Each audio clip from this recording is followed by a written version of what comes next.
Loyalty actually remains strong, but the satisfaction is slipping. So the NPS dropped to 47, but customers are still coming back to the dealership. So customers want to stay. That's what I would say. They want to stay at the dealership, but they're not necessarily thrilled with the experience that they're currently getting. 94% of Gen Zs are returning to the dealership for their service from where they bought their car, and that's the highest out of all the generations. And along with that, 92% say that they're likely to buy their next vehicle from that dealership. We need to look at them not just as younger customers, but they're the future of the fixed ops revenue. So the choices that dealers make today around convenience, communication, the digital access, for example, might just determine if they're the ones that earns the loyalty from these Gen Zs. Welcome to Retention Roadmap, navigating service success for new car dealerships. I'm your host, Bill Springer. Today's podcast is sponsored by DriveSure. DriveSure helps new car dealerships remain the go-to provider for maintenance, tires, and repairs. For information on how DriveSure can help your dealership, go to drivesure.com/dealership solutions. My guest today is Kim Saylor. Kim is the Senior Director of Product Planning, Fixed Operations at CDK Global. Kim brings a unique perspective on how consumer behavior is evolving in the service lane. We're going to use insights from CDK's latest service shopper study to talk about what's really happening in dealership service today, from Gen Z loyalty trends to appointment setting challenges, mobile service, and recalls, and what it all means for customer retention going forward. So Kim, welcome to the podcast. Thanks for having me, Bill. I appreciate it. Yeah, thanks for being here. We're thrilled to have you. So Kim, let's start with the headline. Gen Z may be the most loyal generation dealerships have seen. That's not what most people expect. That's certainly not what I expected. What's driving that? It certainly wasn't what we expected either, right? It surprised us. And the latest shopper study really showed us not just that they're loyal, but how early the loyalty is forming with the Gen Z and how strong it is. So for example, 94% of Gen Zs are returning to the dealership for their service from where they bought their car. And that's the highest out of all the generations. And along with that, 92% say that they're likely to buy their next vehicle from that dealership. So, those first couple of service visits really are critical when it comes to, setting the tone for building that long-term relationship with Gen Z. Yeah, for sure. Do you think that, I know this is probably hard to parse, but do you think this is real loyalty or is it just kind of early stage behavior? Or are you able to, do you have any insights on that? We didn't, in the study, we didn't necessarily separate that out, but it appears to be real loyalty that, they are bringing their cars back. I mean, they are early on, so they're newer in the car buying experience and the car maintaining experience. So it's very early on, but it's also likely the biggest purchase they've bought up to this point in their life. So they are wanting to maintain and right now they're doing it with the dealerships mostly. So if that loyalty to the dealership is forming early, that does put a lot of pressure on that early experience, as you alluded to. Yet at the same time, your study shows that dealership satisfaction actually declined a bit year over year. And what's going on there? Well, it's really where the story gets interesting. Loyalty actually remains strong, but the satisfaction is slipping. So the NPS dropped to 47, but customers are still coming back to the dealership. So customers want to stay. That's what I would say.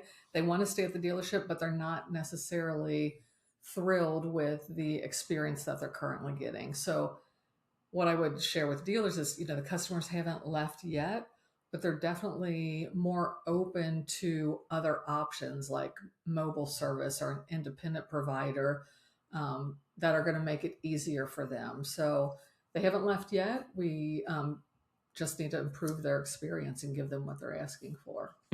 Yeah.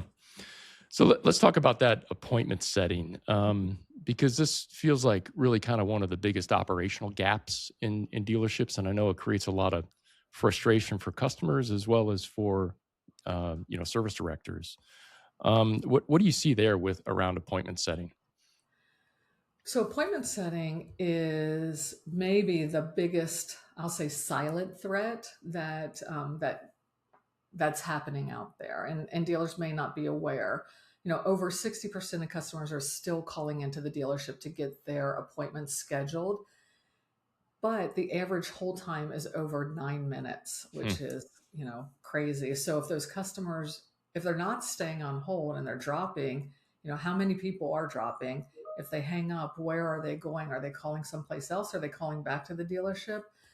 And so there's, what I would say for the dealers is there's a lot of technology available today to help with that, with these issues. If dealers are hesitant to use an AI virtual assistant because they're Hmm. afraid it's not going to provide a great experience.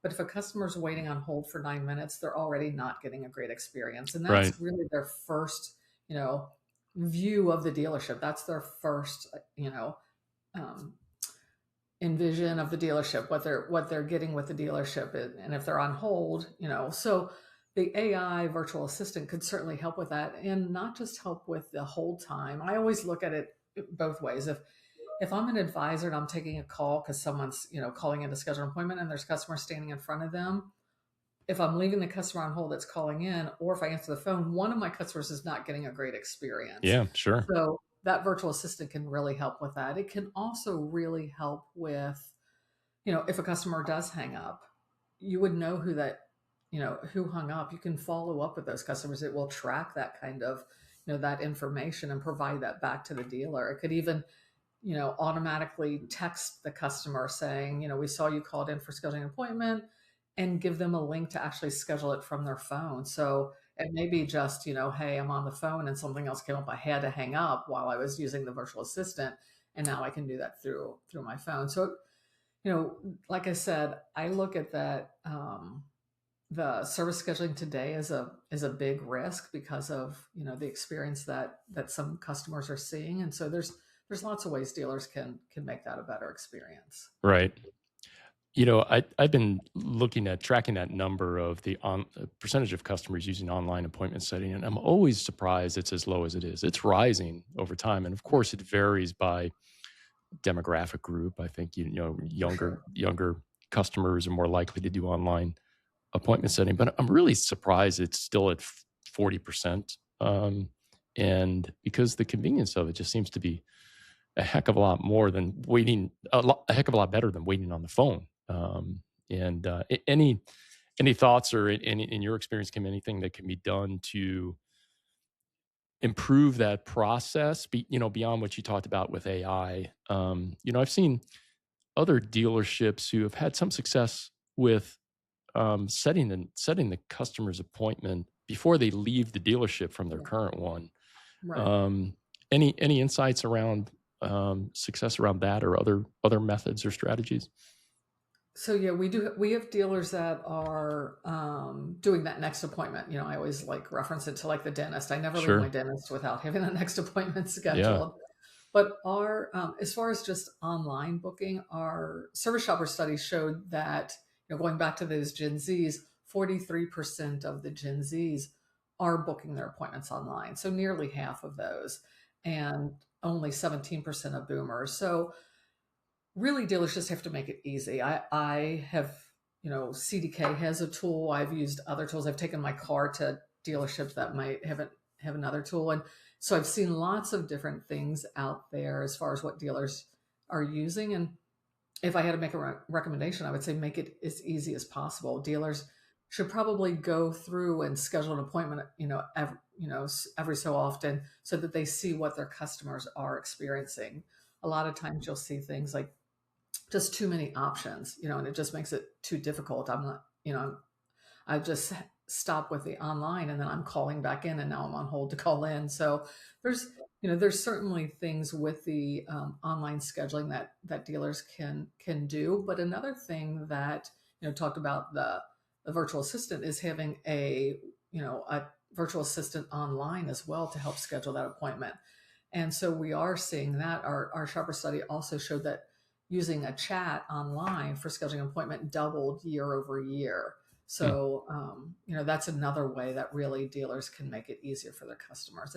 Yeah. And you're going to have, but again, based on generation, some people want to call in, so make that as easy as possible. Some are wanting to schedule it, with an online scheduler, and some are going to want to chat. So it's important Right. that dealers give their customers the options that they want to use. Yeah, and I would imagine that using the chat feature to schedule service online, there's going to be, I would imagine it's going to be higher and higher adoption on that as Right. consumers get used to using that and gain more confidence that they'll get what they need, whether it's on a dealership service scheduling site or some other, consumer product Right. or online experience. Yeah, and they just keep getting better and better. It's Yeah, very easy to use. yeah, yeah, agreed. Let's shift over to mobile service for a moment because we spent a lot of time on this podcast talking about mobile service because I do Mhm. think it's a great opportunity, but it's one of those areas that really need to be committed to and executed well. And mobile service seems to be gaining momentum across the country. How real do you think that trend is from where you sit, and as well as what you learned from the service shopper study? So our study shows that still only about 6% of, all service was happening through mobile service, but the usage has doubled year over year. So the growth's undeniable. I can tell you, even if I didn't have the study, just from what I hear from dealers as I'm speaking with them, how much more I hear about it now. Yeah, So just from my personal experience talking to dealers, how much more they are looking, into either have already started or looking into getting it started. And what really stands out from our shopper study is, we talked about the dealer NPS score being at 47. For mobile service, the NPS score is at 64. So, dramatically higher than the traditional service. And our study also showed that 40% of the customers were willing to pay more for that convenience as well. So, I've had dealers tell me that, it has allowed them to take their service further. So, for example, a customer's willing to drive further to buy the car, but they don't necessarily want to make that same drive to get their car serviced and sit at the dealership. So, it's allowed the dealers to, you know, retain that customer as a service customer by taking the service to them. So, I think mobile service really is not necessarily going to be about competing on price, which seems to be the case in a lot of times, but it's more about the convenience for the customer, that customer's time. right, right. Yeah, I think it'll be really interesting to see where this settles out because I just think there's a tremendous amount of opportunity, especially for dealerships who might be in urban areas and are landlocked and are have a difficulty in terms of expanding their service operations, where mobile service can help expand their operations without an additional fixed ops footprint. Yeah, Um, exactly. any insights from your perspective, Kim, or CDK's perspective about what kind of services are best performed via mobile or have that kind of the highest either acceptance rate on the part of the consumer or are easiest for the dealership to actually execute? So we in our study we didn't track what types of services per se for mobile specifically, but and I've heard quite the variety from dealers. We have some dealers that are doing it just for specific maintenance. I talked to another dealer who was doing it for, they have a specific recall, so they're targeting those recalls. I talked to another dealer that was doing it for diagnostic. So they would go out to the customer's house, do the diagnostic so that they could find out what needed to be done. They would then order the part. Then the customer would still end up bringing their car in to have that work done. But it Okay. saved the customer all that time from bringing it in, then maybe waiting to order the part. And so when they brought it in, they were able to immediately, do the work and Hmm. and turn the work around. So I've really seen a lot of usage and varieties of services that dealers are doing, and I think part of it depends on the number of mobile vans that they have and what they can do with that as well. Sure, sure. You mentioned recalls, so let's talk about recalls for a moment because the data here I think is really interesting.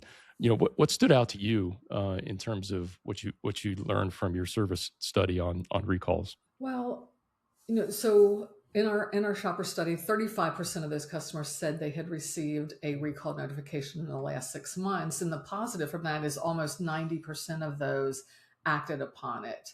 And what's interesting is that from the younger customers, they were the ones that were most likely to have additional service added on to that recall, additional customer pay service added on. So that's a positive, but the negative, I would say, or let's look at it as an opportunity, was some of the younger customers did not bring their car in to have the recall done because they were afraid it was actually going to cost them money for the recall. So Mm. this to me is an opportunity for dealers to educate those customers. Maybe it's when they're buying their car so that they realize that if they receive a recall or, when they're bringing it in to service, for the first maintenance, but an opportunity to educate those younger buyers that a recall is not going to cost them money so that they bring that in. If, that's the reason they're not doing it today. Right, right.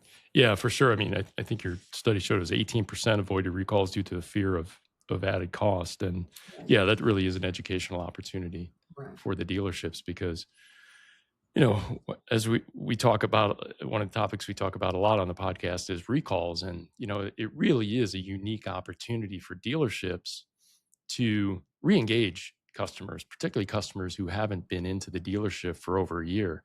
It's a great way to have them re-experience the dealership and get them reactivated again. And Absolutely.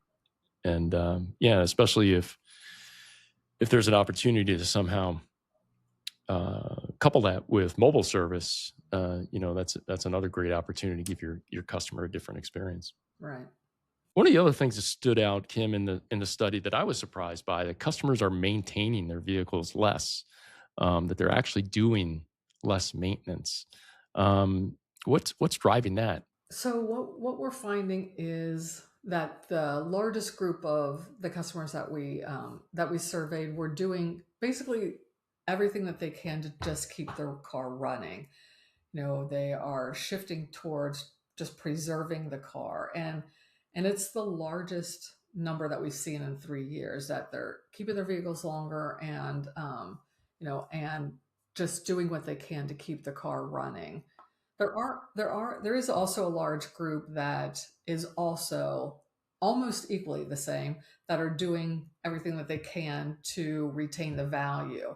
And so looking at that those people may be just waiting to trade this car in, waiting for uncertainty on, like, say, interest rates, or the tariffs, things like that. Maybe they're on hold. They know they want to trade it in, they're ready to trade it in, and they're just on pause for now. So they're doing everything that they can to retain the vehicle's value over time. Yeah, I'm wondering if this is related to. I was at the New York Automotive Forum last week, and there was a lot of discussion about a bifurcated market, particularly on the sales side, where customers who are doing well and have excess money in their pocket continue to spend, but those customers who are struggling financially don't. Mhm. And I think they mentioned that the average new car purchase was $48,000. Yeah. That average payments over $800 a month, and I think they said 13% of loans are now 84 months or longer.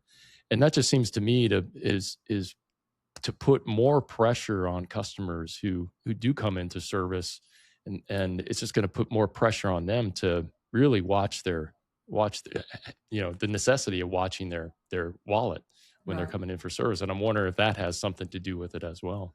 Well, I would have to believe it does. In our survey, we didn't get to that level, but I would have to believe that it does, with, just as you said, not as much money in your pocket today because of everything. And, Yeah, their car is just one more thing.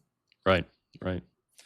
I'll talk a little bit about the meeting time expectations, because there was a big shift in terms of NPS scores when the vehicle was delivered at or ahead of the promised time. And so meeting those expectations really does have a big impact on satisfaction. I suppose that's not surprising, but it really does underscore the need to kind of under promise and over deliver on the dealer's behalf. Exactly. Yeah. So, more than, I would say across all the generations, more than half the people still prefer to wait at the dealership. And so that can play a part into that as well. If you tell me that it's going to be finished in 2 hours, then, that's how long I'm expecting to sit there. But the customers are happiest when the service is completed within that promised time, not necessarily faster, but, if you tell me it's going to be 3 o'clock, then I'm expecting it to be 3 o'clock, not 5 o'clock. And I know some dealers default to a promised time. So they'll default to always just say 5 o'clock, but I think it goes back to exactly what you said, to meet that promised time, and if you can, do it even a little faster, that's even better. Yeah, for sure. Well, Kim, as we come to the end of our time today, I'm just curious, if you were advising a dealer group today based on this entire study, what's the one thing that you would suggest that they focus on or fix first in their dealership? So if I was going to say a fix first, it would probably be around the appointment scheduling. I would look into doing an AI virtual assistant, not be afraid of it, because your customers, as I said earlier, are probably already experiencing, longer hold times than they would prefer. Mm-hmm. But if I was looking at it as a bigger takeaway, what else would I want to, take away from the study would be around the Gen Zs and just how highly loyal they are and that their loyalty forms quickly. So I think this is a really huge opportunity, because we need to look at them not just as younger customers, but they're the future of the fixed ops revenue. So Sure. The choices that dealers make today around convenience, communication, the digital access, for example, might just determine if they're the ones that earns the loyalty from these Gen Zs. Right. Yeah, because if you can't get them in for that appointment, you may never see them again, and it really is the first step in the whole customer journey. Exactly. Yeah. Well, Kim, thanks very much for joining us today. This has been some great stuff for us to think about. If any of our listeners would like to get a hold of you, what's the best way for them to do so? Best way is probably my email, which is just kim.saylor@cdk.com. Okay, super. Kim, thanks so much for being on the podcast today. We really appreciate it. Thank you. I appreciate it, Bill. You've been listening to Retention Roadmap, navigating service success for new car dealerships. Subscribe on Spotify, Apple Podcasts, YouTube, or wherever you get your podcasts.